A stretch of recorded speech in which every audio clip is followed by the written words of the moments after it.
interesting online discussion is that the Final Fantasy games in general aren't what they used to be. Modern fantasy installments are superb, but not as legendary or groundbreaking like prior installments. As to when the decline started, most tend to say around Final Fantasy XI. So, universally, mostly people can agree that 10 was the last indisputable Final Fantasy of great quality. Why are gamers even saying this? Because it's something that they've felt for a long time. Despite each new game making millions of dollars, a good amount of gamers and commentators agree that there's something not quite there that once was. One aspect that can be agreed upon is that there has been too much of a commercialization of the series. Square has made money off their games and properties, but they took time to do it.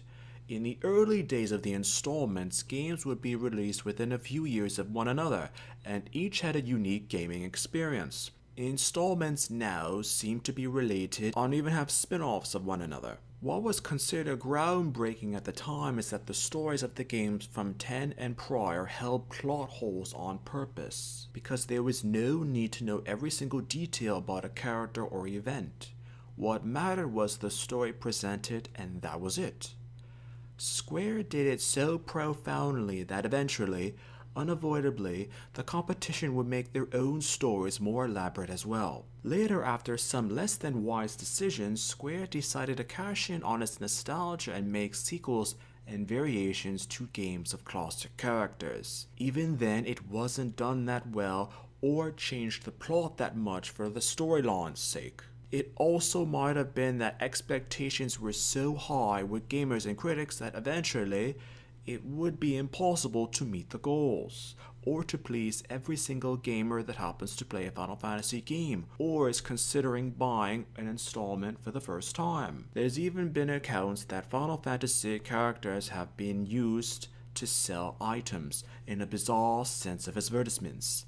In 2016, Square actually paired up with Louis Vuitton to promote handbags for women using one of the characters from the Final Fantasy series, blurring what was real and what is imaginary. Not only did this catch the attention of millions across the world, the idea and concept of Square isn't exactly what it used to be. These online discussions are not just simple internet ranting anymore. There might be some truth to it.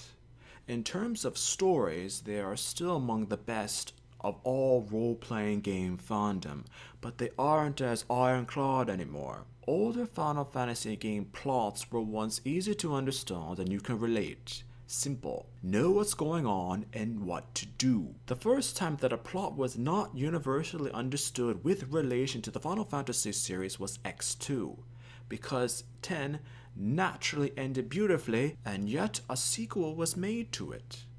Others point to 13's story as an example of what is somewhat ambiguous in terms of a storyline for a game and confusing aspects relating to the plot. Adding to the concept of story even further, in 7 there was only 47 minutes of computer graphic imagery.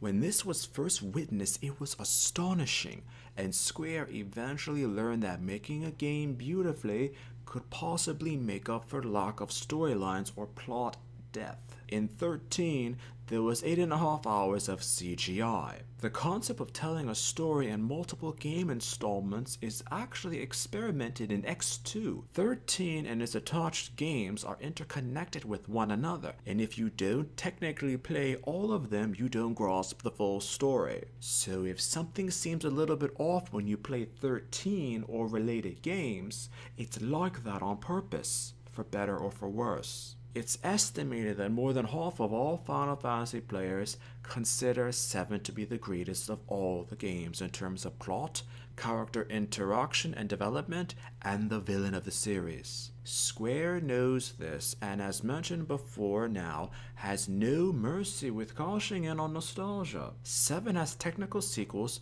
prequels, and films. A good example is Advent Children, which takes place shortly after the end of the first game. The original game, hence 7. And the film technically doesn't change the storyline from the far future with Red 13 because Square knows not to mess things up. especially with this game. But you get to watch a film which doesn't really change anything or mean anything in terms of difference to the original storyline. With character development in-game, it can also be a bit quite much with modern gaming ideology.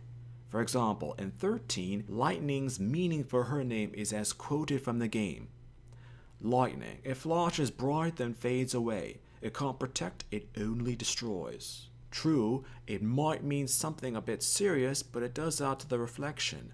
Some thought the name of Lightning seemed a bit lazy by Square. In prior games, Square took their characters seriously, but it was also noted with Lightning, besides the Louis Vuitton advertisements, that there's a bit of the Asian fetishism with relation to the character. An example is in Lightning Returns, you can actually change her from her basic costume into more risky and alluring outfits, thus taking away from the seriousness of the character and aspects of credibility from the game. Sex appeal also appeared in X2, which was arguably the first time that Square really did these sorts of things, with the respectful costumes of Yuna and Riku from 10 and the more risky X2 installments.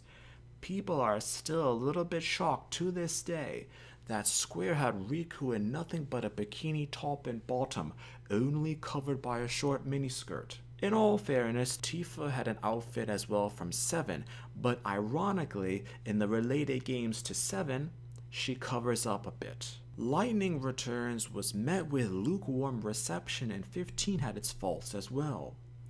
Remakes of 3 and 4 were also released. And then the tipping point, showing how desperate Square is in some respects, is a full remake of 7. Times have changed, and not for the better with Square. 5 and 6 were also remade, but the quality wasn't as good arguably as the originals. One of the most in-depth aspects that people can notice and agree that has changed is the cinematic scores, the music for the games. Nobuo Uematsu is considered one of the greatest Japanese video game musical composers to have ever lived. And under his watch, some of the most iconic music for role-playing games have been made. Later installments don't necessarily have the touch that he personally did for the soundtracks, and this can be clearly heard from X2 and onwards.